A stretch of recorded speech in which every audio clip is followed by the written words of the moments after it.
In 1900, a storm killed more Americans than any natural disaster in the country's history.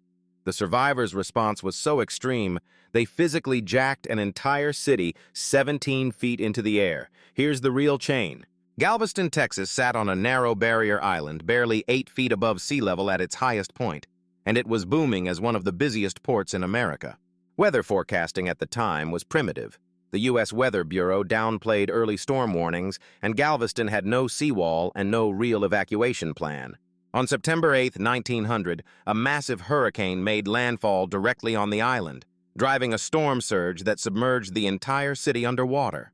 Wind speeds were later estimated at well over 130 miles an hour, tearing buildings apart and turning debris into projectiles. With no high ground anywhere on the island, there was nowhere for residents to flee. The water simply kept rising until it covered nearly everything.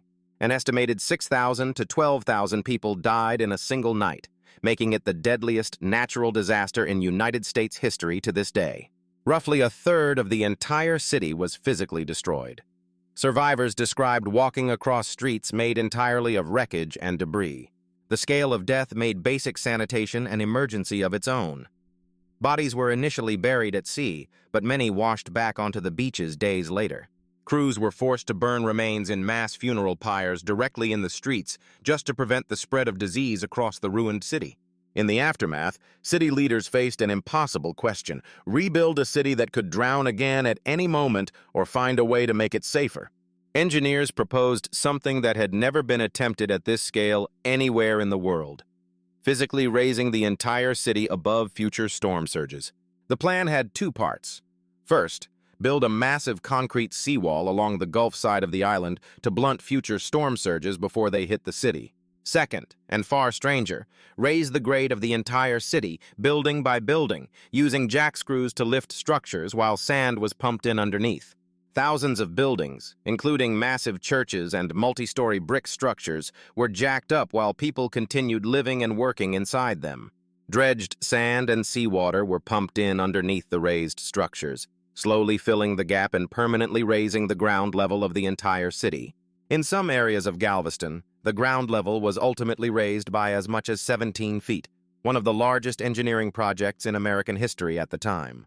The project took nearly a decade to complete, and remains one of the most ambitious civil engineering undertakings ever carried out in an active American city.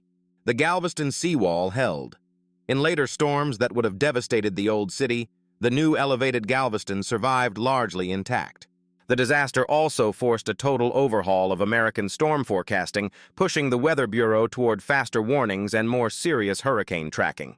That shift eventually grew into the modern National Hurricane Center, the agency that still tracks and forecasts every Atlantic storm today.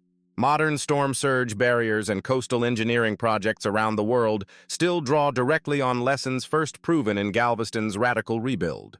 A city nearly wiped off the map responded by physically lifting itself out of the water, and in the process rewrote how America prepares for hurricanes.